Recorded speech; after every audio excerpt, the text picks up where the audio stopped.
So in this video, I will gonna solve BMST 2026 question paper HS second year. तो इसमें पहले 8 question है 1-1 marks का, उसके बाद 2 क्वेश्चन है 5 मार्क्स का, 3 क्वेश्चन है 5 मार्क्स का, 5 क्वेश्चन है 7 मार्क्स का और 8 क्वेश्चन है 4 मार्क्स का। सो हम लोग सॉल्व करना देखते हैं कैसे सॉल्व करना है। ओके तो फर्स्ट में है कि if A is equals to, ये सेट ए है और सेट बी अगर ये है तो ये क्या ये दोनों इक्वल है? तो इसका मतलब है कि ये दोनों इक्वल है, ये ट्रू होगा क्योंकि सेट में अगर सेम एलिमेंट रिपीट होता है तो उसका कोई मीनिंग नहीं होता। जो सेम एलिमेंट होता है उसको एक ही माना जाता है, तो इसीलिए ये दोनों इक्वल है। चाहे ये 3 बार रिपीट हुआ पर एलिमेंट तो सिर्फ एक ही है, इसलिए ए और बी दोनों इक्वल है। फिर if interest is compounded half yearly then what is the formula? तो इसका फॉर्मूला होगा for finding amount is A is equals to P into 1 plus R, मतलब rate of interest by 2 divided by 100 और into 2n power में। तो ये होगा इसका फॉर्मूला। देन हम लोग को यहाँ पे फाइंड आउट करना है give an example of unit matrix. तो यूनिट मैट्रिक्स मतलब बाकी सारा एलिमेंट 0 होना चाहिए, बस डायगोनल एलिमेंट 1 होना चाहिए। तो या तो ये दे सकते हैं या फिर ये।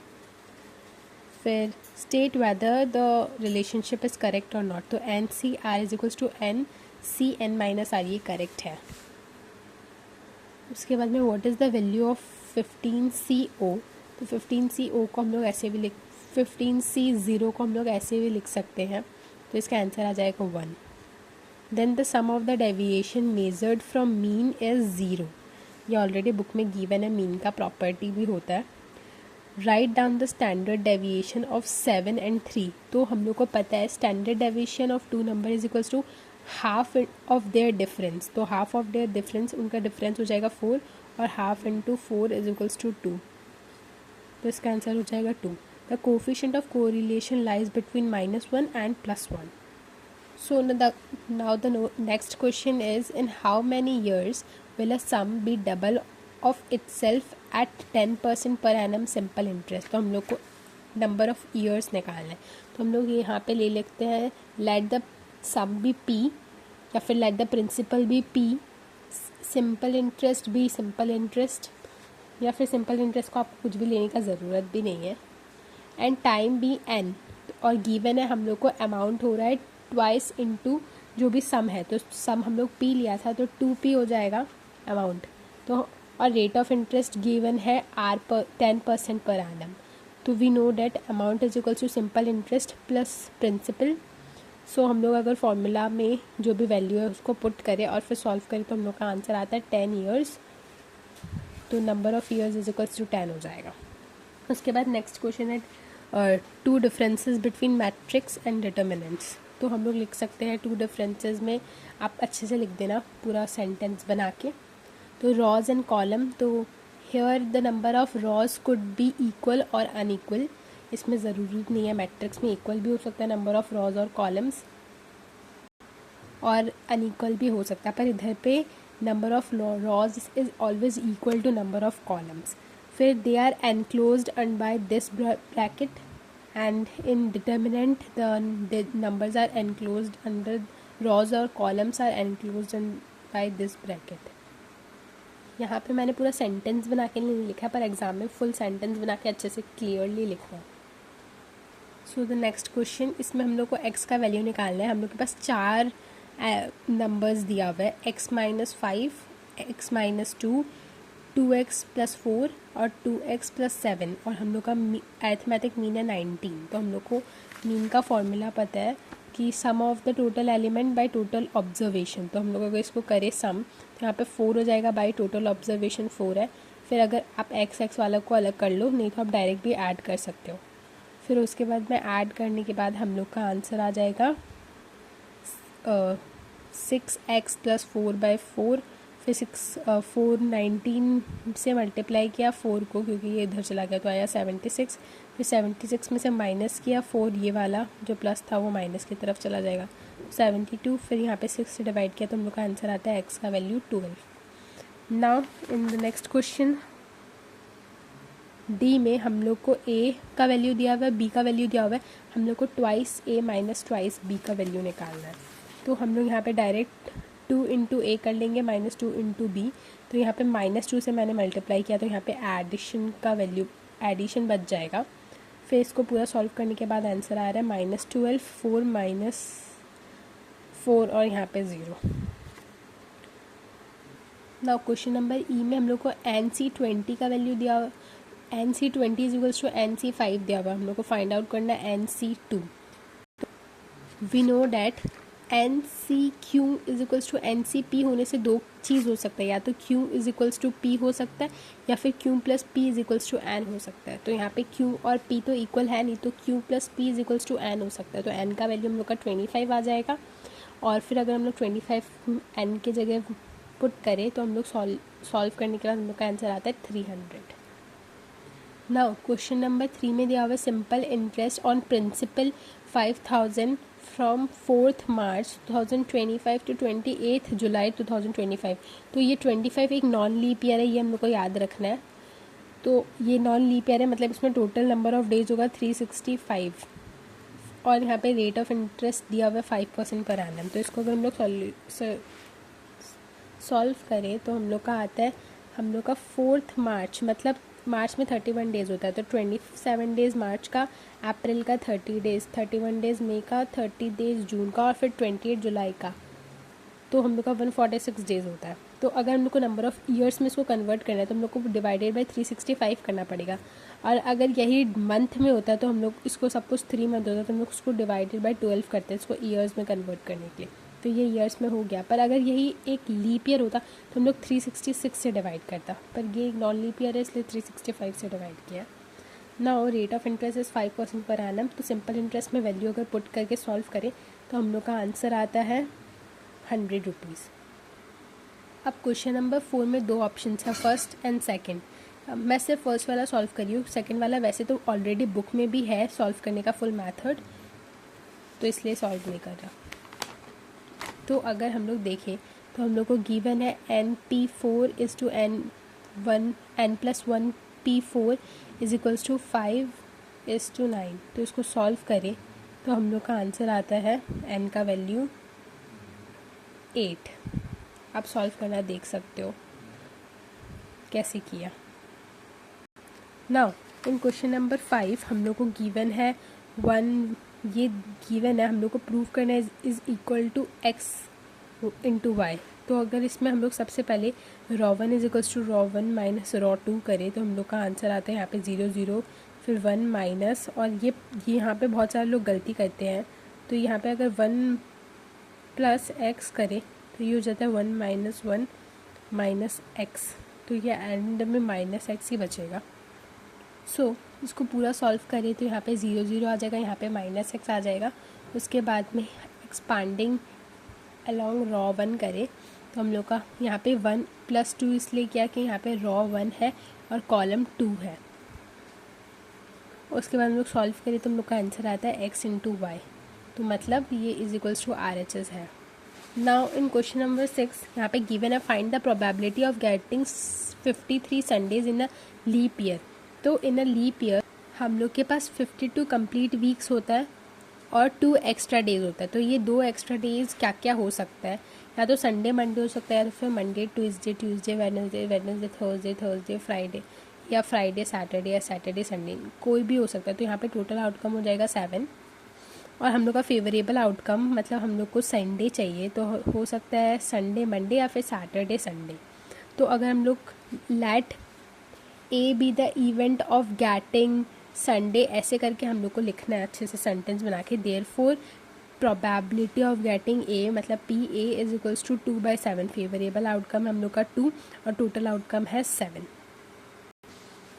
नाउ इस क्वेश्चन नंबर 7 में हम लोग को ग्राफ बनाने के लिए दिया, तो मैं ग्राफ बना नहीं रही, पर इसका ग्राफ क्योंकि ये x एक्सिस और y एक्सिस दोनों होगा तो ये इसका ग्राफ कुछ ऐसा होगा। और इसका एक छोटा सा ट्रायंगल बनेगा, इधर पे शेड होगा, इसका ग्राफ कुछ ऐसा होगा। तो आप खुद से ड्रॉ कर लेना, कुछ ऐसा ही ग्राफ आएगा। Now moving on to question number 8। तो हम लोग को यहाँ पे गिवन है कि एक सम ऑफ मनी है, तो हम लोग इसको ले लेंगे let the principal be P. तो वो अमाउंट हो रहा है 2420 आफ्टर 2 years, और सेम प्रिंसिपल 2662 हो रहा है आफ्टर 3 years। तो हम लोग को रेट ऑफ इंटरेस्ट और प्रिंसिपल दोनों को ही फाइंड आउट करना है। तो हम लोग दोनों को लेट कर लेंगे कि let the principal and the rate of interest be P and R. तो केस 1 में हम लोग इसको केस 1 मान लेते हैं, क्योंकि मैंने उल्टा लिख दिया है, पर आप देख लेना, बस केस का नाम ही चेंज होगा कि केस 1 ये हो गया और ये केस 2 है, बाकी पूरा करेक्ट है। तो उसके बाद में हम लोग को पता है अमाउंट का फॉर्मूला होता है P1 + R/n, क्योंकि यह एनुअली है तो ये इधर पे कुछ भी हम लोग डिवाइडेड बाय 2 या डिवाइडेड बाय 4 नहीं करने का ज़रूरत है। तो इसको अगर हम लोग करें तो इसको लेट 1 और इसको लेट 2। तो अगर हम लोग 2 से यहाँ पे 1 से 2 को डिवाइड करें तो हम लोग का आंसर आ जाएगा। यहाँ पे डिवाइड किया तो ये कैंसिल हो जाएगा, ये नीचे से डिवाइड होता है तो ये ऊपर में जाके माइनस हो जाता है। तो अगर हम लोग करें तो या फिर ये डायरेक्ट ये डिवाइड भी हो ही रहा है, तो ये हो जाएगा कैंसिल। तो हम लोग के पास बचेगा 1 + R/100। फिर इसको 1 को इधर पे लेके जाए तो -1 हो जाएगा। फिर इसको कैरी कर, मतलब यहाँ पे कॉमन ले लिया, 2420 LCM ले लिया। उसके बाद में सॉल्व करने के बाद हम लोग का आंसर आता है are rate of interest = 10% per annum. और इसका एक ट्रिक भी हो सकता है कि हम लोग को कब पता चलेगा कि डिवाइड करना है। तो कभी भी 2 वेरिएबल्स, जब एक साथ 2 वेरिएबल्स ना गिवन हो तो अपन को डिवाइड करना है, जिससे कि एक वेरिएबल कैंसिल हो जाए। तो अभी हम लोग आर का वैल्यू पुट करते हैं इन 2, क्योंकि इसको इधर पे हम लोग ने इसको 2 माना है। तो जब आर का वैल्यू हम लोग 2 में पुट कर रहे हैं तो हम लोग का आंसर आ जाता है 2000 रुपीज़। तो मतलब हम लोग का प्रिंसिपल अमाउंट था 2000। नाउ अब इस क्वेश्चन नंबर 9 में हम लोग को फाइंड आउट करना है अगर इसका एक्सपेंशन में कौन सा टर्म होगा जो इंडिपेंडेंट ऑफ एक्स होगा, मतलब एक्स के यहाँ पे बाहर होगा, एक्स का पावर 0 होगा, ताकि ये x1 बन जाए। तो वो टर्म जो भी होगा वो इंडिपेंडेंट ऑफ एक्स हो जाएगा। तो हम लोग let the term be TR+1 independent है। फिर उसको सॉल्व करें, हम लोग को पता है फॉर्मूला ये होता है NCR, फिर AN-R, A ये है और B ये है।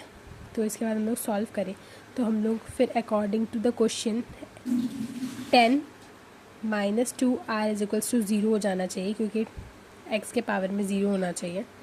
फिर उसके बाद हम लोग सॉल्व करें तो हम लोग का R का वैल्यू आता है 5। तो हम लोग का 6th टर्म है इंडिपेंडेंट ऑफ x और वो टर्म है 252। Now question number 10, it is the one of the most important question, और ये वाला हम लोग का सिलेबस में भी नहीं था वैसे, तो ये एक्स्ट्रा ही दिया है। तो इसको सॉल्व करना देख लीजिएगा ध्यान से। In the expansion of x + 1 to the power 41, तो मतलब इसके एक्सपांशन में 2R + 1th term = 4R - 1th term है। तो हम लोग को R का वैल्यू फाइंड आउट करना है। तो यहाँ पे हम लोग कर सकते हैं, सबसे पहले 2R + 2th टर्म का एक्सपांशन करते हैं। तो यहाँ पे ये n है, हाँ, तो NCR, R में हम लोग एक कम ले लेंगे, क्योंकि हम लोग हमेशा सपोज़ अगर हम लोग का टोटल टर्म है 6th टर्म है तो हम लोग हमेशा लेते थे 5 + 1, और अगर यही T7 है तो हम लोग लेता था R, हम हमेशा एक कम हो जाता है तो 6 + 1। तो यहाँ पे इसका R का वैल्यू एक कम कर दो, तो 2R + 2 है तो R का वैल्यू होगा 2R + 1। तो हम लोग इसको सॉल्व करें, इसको इधर तक लेके छोड़ दिया, और 1 से तो कितना भी बार इसके ऊपर कितना भी आ जाइए 1 तो 1 ही हो जाता है। तो ये ले लिया सपोज़ 1। अगेन हम लोग अब 4R - 1th टर्म का हम लोग निकालें, तो हम लोग 4R - 1 से जस्ट एक पहला होगा -2, क्योंकि हम लोग को एक कम करना है तो -2 हो जाएगा। फिर इसको एक्सपांशन में करें तो हम लोग का ये हो जाएगा। तो अब हम लोग को गिवन है कि ये दोनों टर्म्स इक्वल हो जाएगा, क्योंकि हम लोग को सिर्फ कोफिशिएंट बोला है कि कोफिशिएंट टर्म इक्वल है, तो इसलिए हम लोग को x लेने का ज़रूरत नहीं, इसलिए x को मैंने यहाँ पे लिखा नहीं। तो 41C2R + 1 = 41CR-2। अब हम लोग को पता है कि NCQ = NCR होने से या तो Q + R = N होता है या फिर Q = R होता है। यहाँ पे Q = R तो हम लोग को ऑलरेडी पता है कि Q + R इक्वल हो जाएगा, क्योंकि ये दोनों तो इक्वल है नहीं। तो हम लोग इसको सॉल्व करें उसके अकॉर्डिंग, तो हम लोग का आंसर आता है हम लोग का 7। यहाँ पे हम लोग 2R + 1 ले लिया, और फिर वो जो सेकंड था 4 + 4R-2 कर लिया। फिर हम लोग को सॉल्व करने से हम लोग का R का आंसर आ जाएगा 72। या फिर हम लोग अगर ये वाला भी करें तो NCR = NCN-R होता है। तो हम लोग फर्स्ट वाले के जगह 41 - 2R-1 भी लिख सकते हैं। फिर उसके बाद हम लोग को पता है कि ये वाला टर्म मतलब NCQ = NCR, तो Q = R। इससे हम लोग प्रूव करें तो ये Q हो गया, ये R हो गया। फिर इसको सॉल्व करें तो भी R का वैल्यू 7 आता है। तो आई थिंक सेकेंड वाला बुक में भी गिवन है, सेकेंड वाले की तरफ से किया हुआ है, पर अगर फर्स्ट वाले से करें तो भी हम लोग का आंसर करेक्ट आ रहा है। पर आप सेकेंड वाले से ही करना अगर नेक्स्ट ईयर भी एग्ज़ाम में आ जाए तो, क्योंकि बुक में जो गिवन मेथड है उससे ही करना चाहिए। नाउ अब इन क्वेश्चन नंबर 11 यहाँ पे गिवन है a man borrows ₹20,000 at 4% compound interest and agrees to pay both principal and interest in 10 equal installment at the end of each year. Find the value of installment। तो ये हम लोग का annuity वाला सम है, क्योंकि हर साल दे रहा है, और यहाँ पे हम लोग को प्रेजेंट वैल्यू बोलो, प्रिंसिपल अमाउंट बोलो, वो गिवन है ऑलरेडी, और हम लोग को ए निकालना है। Find the value of each instalment मतलब होता है ए, एन्यूटी की वैल्यू। तो हम लोग एन्यूटी का जो भी था उसके अकॉर्डिंग उस फॉर्मूला में पुट करेंगे। तो फॉर्मूला था ये, इसमें अगर हम लोग करें, मैंने इसको सॉल्व नहीं किया, आप खुद सॉल्व कर लेना। बस ये 1.04 to the power -10 का लॉग का वैल्यू निकालना है। फिर ऐसे करके आपको सॉल्व मतलब इसका वैल्यू निकालना है। फिर इसके बाद में सॉल्व कर लेना इसको, इतना सा पार्ट को आप, तो आपका ए का वैल्यू आ जाएगा। और अगर इसमें कोई डाउट हो कुछ भी सम में तो कमेंट कर देना, मैं आपको सॉल्व करके दे दूँगी पूरा। नाउ इन क्वेश्चन नंबर 2 यहाँ पे गिवन है there are 4 questions in group A, 4 question in group B and 2 questions in group C. In how many ways you can select 5 question taking 2 from group A, 2 from B and 1 from group C। तो हम लोग के पास total question in group A है 4, B में भी 4 और C में 2, और we have to select 2 from A, 2 from B, 2 from C। तो all possible way of selecting question from, यहाँ पे सिलेक्शन का बात हो रहा है तो यहाँ पे कॉम्बिनेशन होगा, ये तो क्लियर होना चाहिए माइंड में। और अगर अरेंजमेंट टाइप्स कुछ होता तो हम लोग को परम्यूटेशन लगाना होता, पर यहाँ पे सिलेक्शन है इसलिए we will do here combination. तो 4C2 into 4C2 into 2C1, तो हम लोग का आंसर आ जाएगा 72। नाउ क्वेश्चन नंबर 13 ये क्रैमर्स रूल का है। तो यहाँ पे हम लोग को सबसे पहले डेल्टा का वैल्यू निकाल लेना है एक्सपांडिंग अलॉन्ग रॉ 1 करके। तो हम लोग का डेल्टा का वैल्यू -3 है which is not equal to 0। ये हमेशा ध्यान रखना है कि डेल्टा कभी भी इक्वल टू 0 नहीं होना चाहिए। फिर डेल्टा 1 का वैल्यू निकालना है सिमिलरली, फिर सिमिलरली डेल्टा 2 और देन डेल्टा 3। और फिर हम लोग को पता है x = delta 1 by delta, y = delta 2 by delta and z = delta 3 by delta. पर कभी कभी बहुत बार यहाँ पे सिली मिस्टेक्स होने का चांसेस होता है कि आप मल्टीप्लिकेशन में गलती कर दो या माइनस सब्सट्रैक्शन किसी भी चीज़ में, तो उसको बहुत ध्यान से सॉल्व करना चाहिए, क्योंकि ये इजी तो है पर कई बार गलती हो जाता है। Now in this question number 14 we have to prove कि ये LHS = RHS है। तो इसके लिए सबसे पहले हम लोग को रॉ 1 + रॉ 2 + रॉ 3 कर लेना है। तो हम लोग का आंसर आ जाएगा ये A + B + C, A + B + C, A + B + C, और जो भी नीचे का वैल्यूज़ था वो सेम ही रहेगा। तो फिर हम लोग A + B + C इसमें से कॉमन ले लेना है। फिर उसके बाद में हम लोग इसको 0 बनाने का कोशिश करेगा। तो अगर हम लोग कॉलम 1 को कॉलम 3 से माइनस करें तो हम लोग का आंसर आ जाता है 0 0। और फिर यहाँ पे देख सकता है 2C - C plus B plus A है, तो हम लोग इसको सही से करें तो आ जाएगा ए प्लस बी प्लस सी। फिर हम लोग इसमें से वापस से कॉमन ले ले A plus B plus C from column 1, तो हम लोग का A plus B plus C का स्क्वायर हो गया, यहाँ पे ये आंसर आ गया। फिर एक्सपांडिंग अलोंग कॉलम 1 करें तो उसका सॉल्यूशन आता है A plus B plus C का whole square into A plus B plus C, तो यहाँ पे हो जाएगा A plus B plus C का cube which is equals to RHS। Now question number 15 we have to find mean, mode and median. तो ये वाला सम आप खुद से कर लेना, क्योंकि ऑलरेडी इसमें ऐसा बुक में ऑलरेडी बहुत सारा गिवन है और मीन मोड मीडियन का सोल्यूशन आना चाहिए, एकदम सिंपल है। इसमें मोड आएगा 44, मैं बता देती हूँ, और मोड का वैल्यू 3 मीडियन माइनस 2 मीन करके सॉल्व नहीं करना, क्योंकि यहाँ पे 2 मार्क्स 3 मार्क्स और 3 मार्क्स के लिए, ये अगर 1 मार्क के लिए होता है तो हम लोग वैसे सॉल्व करते हैं। तो इसको आपको सारा तीनों का तीनों चीज़ एकदम अच्छे से सॉल्व करना है।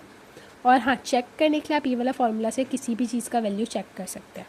अगर डाउट हो तो कमेंट सेक्शन में बोल दीजिएगा, मैं सॉल्व कर दूँगी। नाउ इन क्वेश्चन नंबर 16 हम लोग को फाइंड एफ ए, हम लोग का एफ ए का वैल्यू निकालना है। तो हम लोग यहाँ पे एफ एक्स का ऑलरेडी हम लोग को दिया हुआ है और ए का वैल्यू दिया हुआ है, तो अब हम लोग अगर वैसे सॉल्यूशन में पुट कर तो हम लोग लिख सकते हैं कि F A is equals to A square minus 5a plus 6i। तो हम लोग इसको अगर ऐसे लिखे तो ये ऐसे हो जाएगा। फिर हम लोग ए स्क्वायर का वैल्यू निकाला तो हम लोग का आंसर आता है 5 9 माइनस 1, और ये आप देख लो। फिर माइनस 5a का वैल्यू आया ये, और यहाँ पे 6i का वैल्यू आया ये।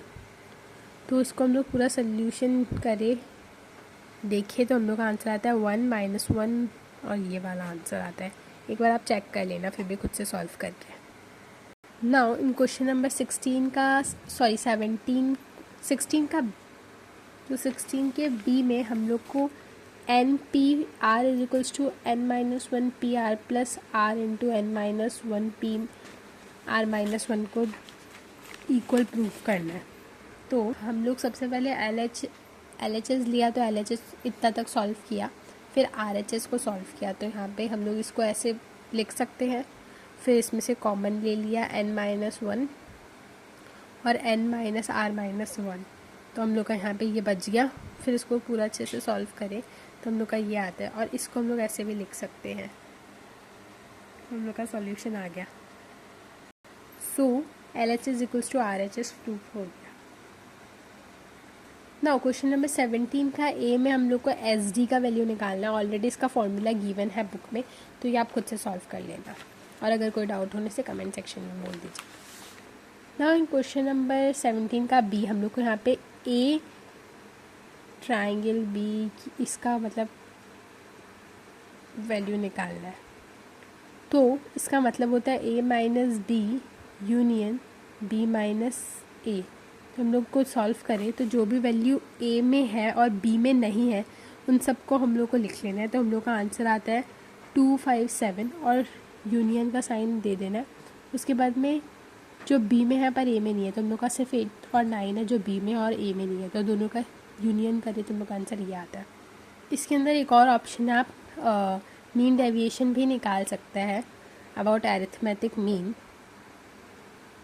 पर आई थिंक ये ज़्यादा इजी है, सो नीचे वाला करने का ज़रूरत नहीं, ऊपर वाले ही बेटर है। पर अगर किसी को ये भी सॉल्व करना है प्रैक्टिस के लिए तो आप सॉल्व कर सकते हैं।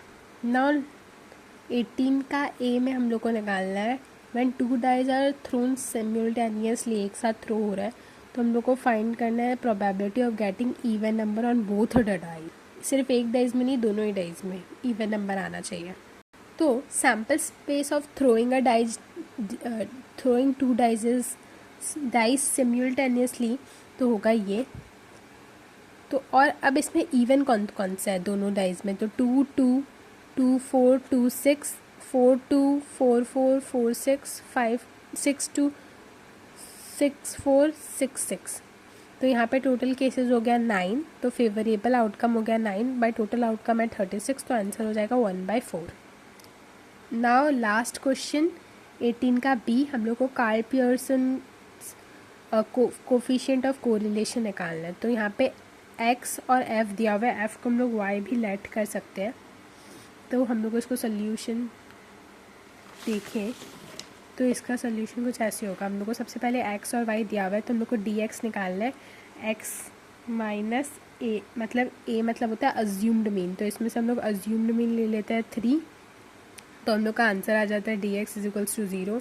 अब dy में अज्यूम्ड मीन ले लिया 4, तो इसमें भी हम लोग का समेशन dy आ गया 0। फिर डी स्क्वायर एक्स मतलब d का स्क्वायर dx का स्क्वायर कर लेना है, तो 2 2 जा 4, 1 1 जा 1, ऐसे करके सॉल्व करें तो ये हो गया।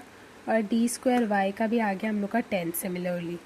फिर dx और dy, तो हम लोग को dx इंटू डी वाई करना है, तो -2 इंटू -1, कई बार ऐसा में हम लोग 3 भी लिख देते हैं, पर 3 नहीं होगा, यहाँ पे 2 होगा, क्यों -1 इंटू -2 होता है 2, तो यहाँ पे आ गया 2। फिर ये 0 हो जाएगा, ये 1 हो जाएगा, ये 4 हो जाएगा, ये भी 0 हो जाएगा। फिर सबका समेशन करें तो 7 आ जाता है। और आर का फॉर्मूला होता है summation dx dy minus summation dx into summation dy by N, फिर summation D square X minus D X का whole square by N. Similarly summation D square Y minus summation D Y का whole square by N. So अब हम लोग value put करें तो आ जाएगा 7 minus 0, फिर √10 माइनस 0, 10 माइनस 0, तो अगर इसको करें तो ये 2 बार 10 है, तो बाहर आ गया, तो हम लोग का आंसर आता है 0.7। सो क्वेश्चन पेपर सॉल्व हो गया 2026 का इसी के साथ मैथ्स का। अगर कोई भी डाउट हो तो प्लीज़ आप लोग कमेंट सेक्शन में पूछ लीजिएगा। That's all and thanks for watching.